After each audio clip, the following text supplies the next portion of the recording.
মাত্র ৬ মিনিটেই ৫০ রান থেকে ১০০ রানে পৌঁছে গেলেন। আগ্রাসী খেলাই আসল অস্ত্র তার। গতবারের আইপিএলে চোটের কারণে খেলতে পারেননি। এবারের আইপিএলে শুরুর দিকে সুযোগ না দিলেও অবশেষে দলে জায়গা করে নেন।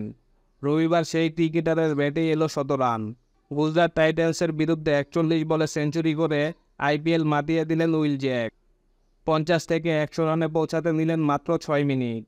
জ্যাকস এমন ইনিংস খেলতে অভ্যস্ত।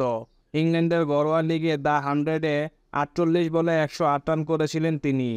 রবিবার ৩১ বলে ৫০ করেন জ্যাকস। পরের ৫০ রান করেন মাত্র ১০ বলে। মোট ১০টি ছক্কা এবং ৫টি চার মারেন জ্যাকস। ৩,২০,০০,০০০ টাকা দিয়ে ইংরেজি এই ব্যাটারকে দলে নিয়েছে বেঙ্গালুরু। গতবার আইপিএলে চোটের কারণে খেলতে পারেননি, তাই অভিষেক হয় এইবার আইপিএলে। ৫ ম্যাচে একটি সেঞ্চুরি এবং একটি ৫০ করেছেন জ্যাকস। রবিবার বিরাট কোহলির সঙ্গে ১৭৬ রানের জুটি করেন জ্যাকস। এর মধ্যে ১০০ রানই তার। দলের যখন ৭ রান বাকি তখন জ্যাকসের ১৭ রান করতে বাকি ছিল ১২। পরপর দুটি বলে ছক্কা মেরে দলকেও জেতান, সেই সঙ্গে ১৭ রানও করে ফেলেন জ্যাকস। জ্যাকসের এই ব্যাটিং দেখে মুগ্ধ বিরাট কোহলি নিজেও।